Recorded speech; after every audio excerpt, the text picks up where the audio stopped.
Hello दोस्तों, YouTube के SP math channel पर आप सभी लोगों का स्वागत है।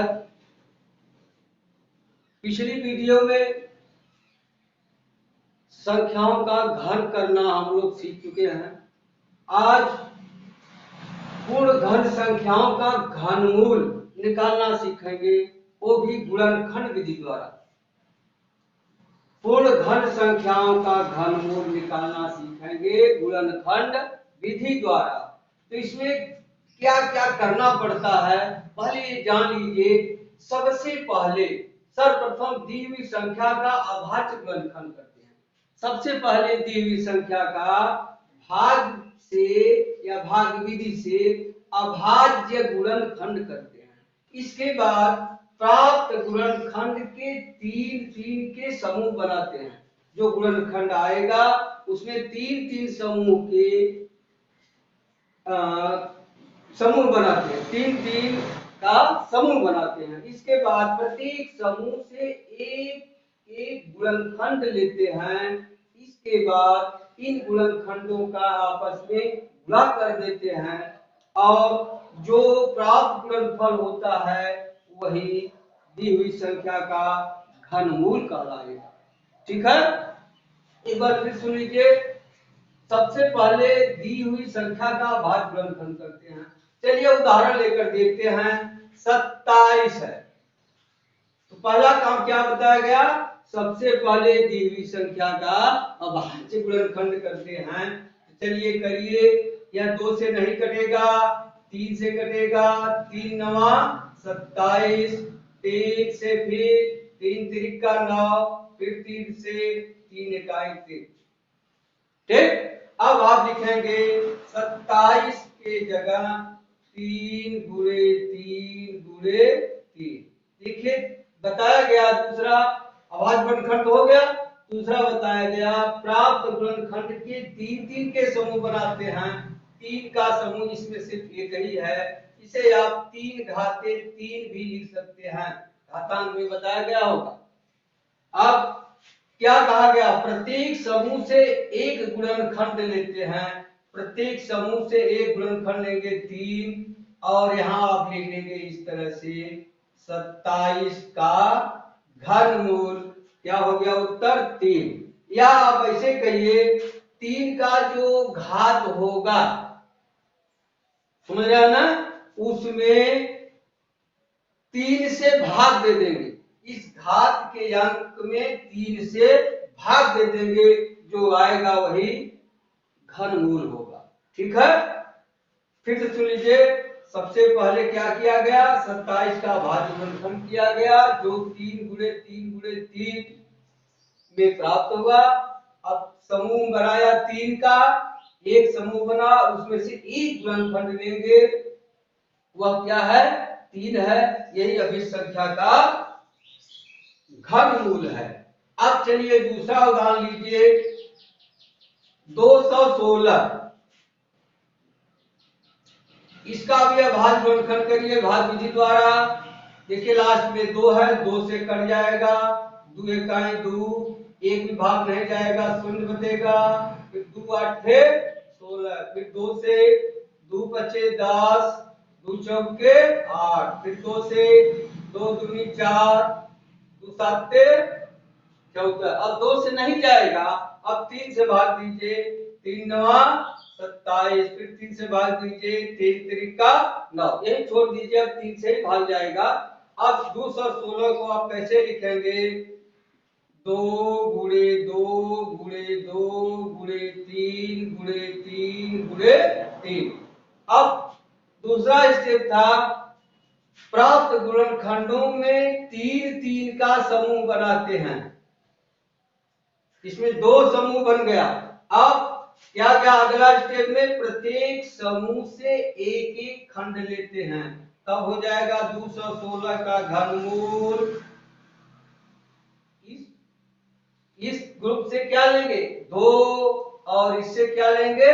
3। अब गुणा कर दीजिए, 3 दूनी 6, यही उत्तर हो गया। ठीक है, अब 216 का घनमूल क्या होगा? 6 होगा।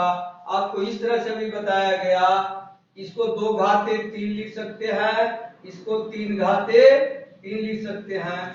अभी बताए इसके घात में 3 से भाग दीजिए, इसके घात में 3 से भाग दीजिए, जो बचेगा उतने से यहाँ पूरा कर देंगे। जैसे आप 2 घाते 3 है, 3 में 3 से भाग देंगे 1, 2 घाते 1 हो गया।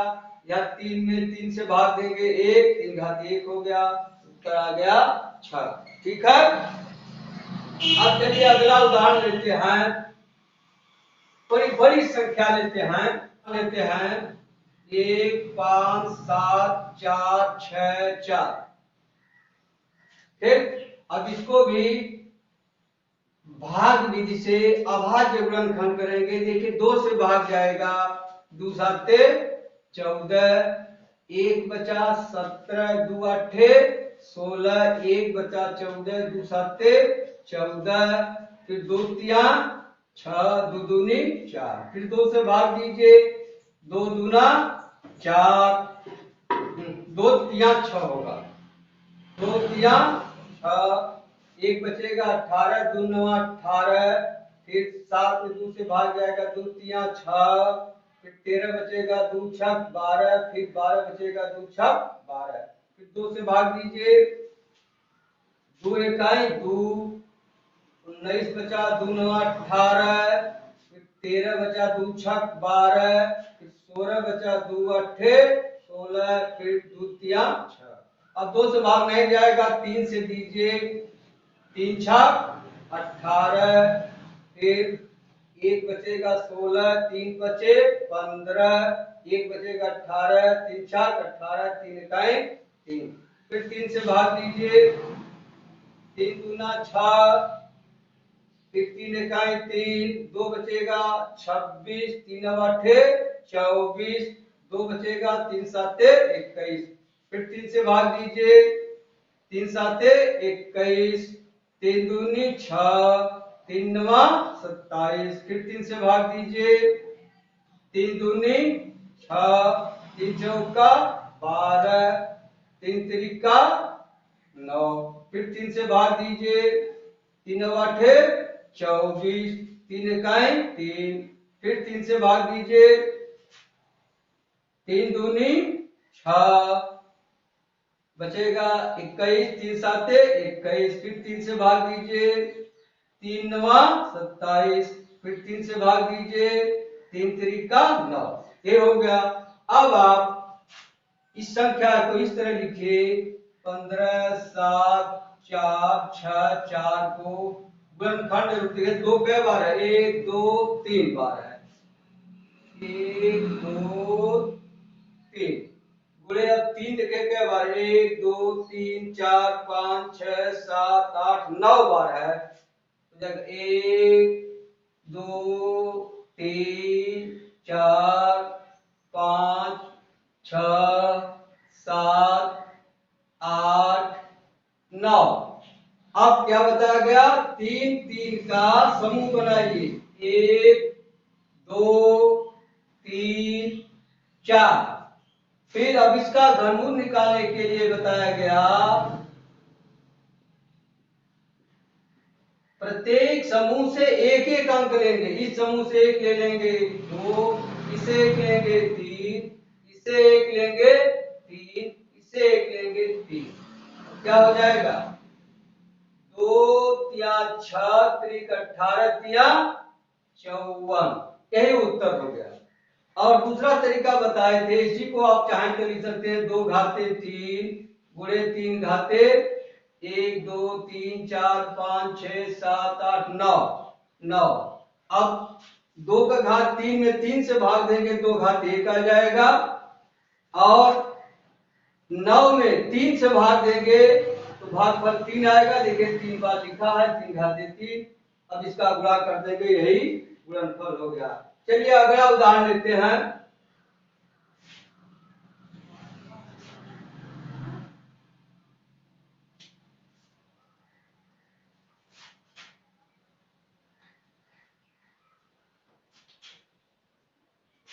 अरे 125 गुणे 343, अगर इस तरह की संख्या गुणनखंड रूप में दी गई हो तो दोनों संख्याओं का अलग अलग अभाज्य गुणनखंड करके आप घनमूल प्राप्त करेंगे। देखिए अब 125 है, भाग दीजिए, 5 से भाग जाएगा, 5 दूनी 10, 5 पचे 25, फिर 5 से 5 पचे 25। उसी तरह से 343 है, 3 से नहीं कटेगा, 7 से काटिए, 7 चौक 28, 6 63 बचा, 7 सते 7 नवा 63, फिर 7 से भाग दीजिए, 7 सते 49।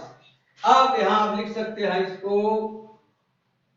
अब जानते हैं किसी भी ऋणात्मक संख्या का घन ऋणात्मक होता है तो आप चाहें तो इस तरह लिख सकते हैं, ऋण 5 गुणे ऋण 5 गुणे ऋण 5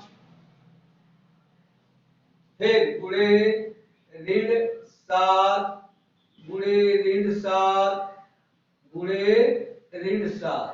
अब देखिए एक जोड़ा इसका बन गया, एक जोड़ा इसका बन गया, माने ट्रिक में जोड़ा नहीं कहेंगे इसको, समूह में। अब इसका घनमूल निकालने के लिए ऋण 125 गुणे 343 बराबर हो जाएगा। इसमें एक तो गड़बड़ हो गया। देखिए अब ऋण लगाने का झमेला मत करिए, आप सीधे इनका निकाल करके आप सीधे यहां ऋण लगा दीजिए, क्योंकि हम जानते हैं ऋण संख्याओं का घन क्या होता है। अगर सम संख्या घात है तो धनात्मक होता है, विषम संख्या घात है तो ऋणात्मक होता है। तो घनमूल का मतलब होता है घाते 1/3, घाते 1/3, और घन करने का मतलब होता है घाते 3। तो 3 क्या है, विषम संख्या है, तो ऋण लगा दीजिए और लिख दीजिए। इसमें से एक जोड़ा लिए 5 गुणे 7 बराबर हो जाएगा ऋण 35। कई उत्तर हो गया। चलिए अब अगला उदाहरण लेते हैं। यदि सवाल में इस तरह का पूछे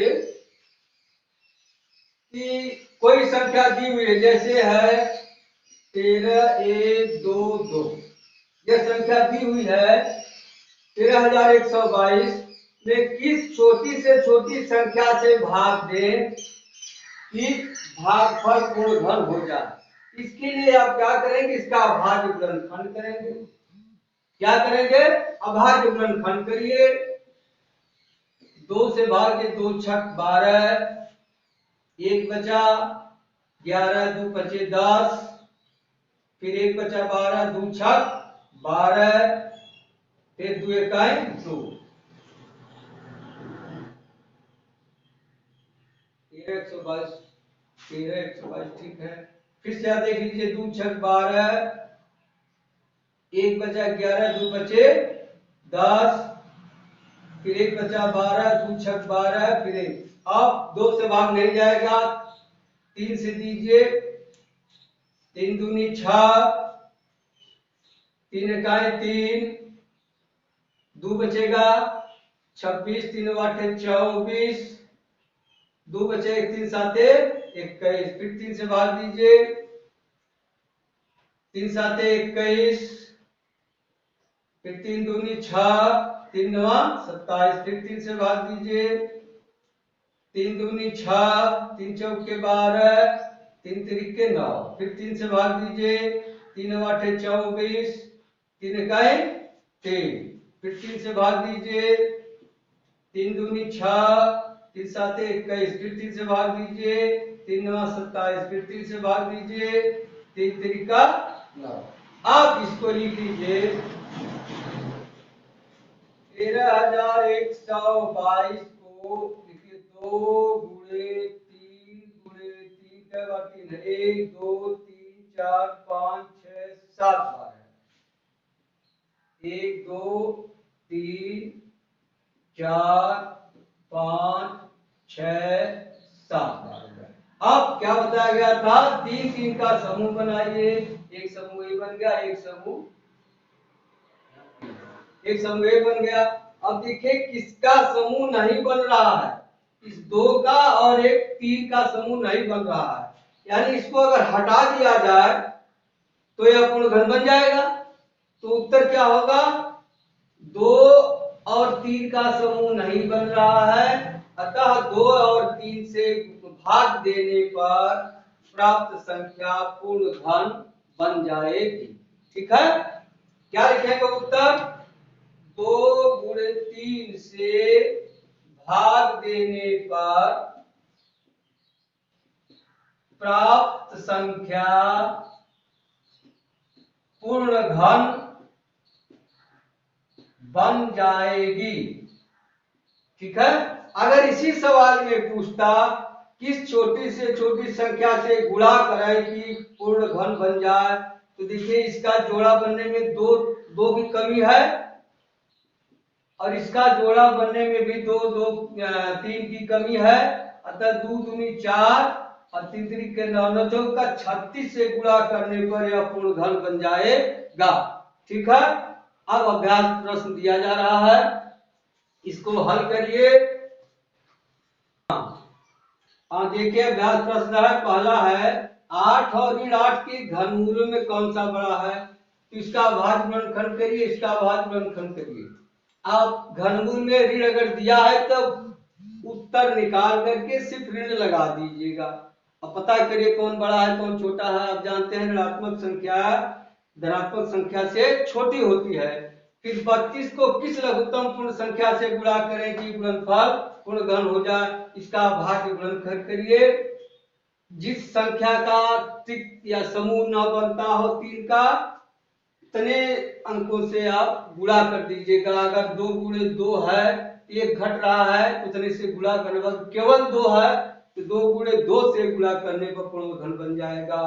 तीसरा, निम्नलिखित में कौन सी संख्याएं पूर्ण घन नहीं है, इनका सभी संख्याओं का भाज्य गुणनखंड करिए। जिनका गुणनखंड त्रिक या 3 के समूह में न हो वह पूर्ण घन नहीं होगा, जिनका 3 के समूह में होगा वह पूर्ण घन होगा। अब इन संख्याओं का घनमूल निकालना है, इन सब संख्याओं का घनमूल निकालिएगा भाज्य गुणनखंड करके, और जो ऋणात्मक संख्याएं लगी है उसमें ऋण उत्तर निकालने के बाद लगा दीजिएगा। और किस छोटी छोटी संख्या से भाग दें, इसमें भी याद रहेगा भाज्य गुणनखंड निकालेंगे। जो गुणनखंड त्रिक बनने से बच रहा है उससे आप भाग देंगे तो प्राप्त संख्या पूर्ण घन बन जाएगी। ठीक, धन्यवाद। अब मिलते हैं अगले वीडियो में।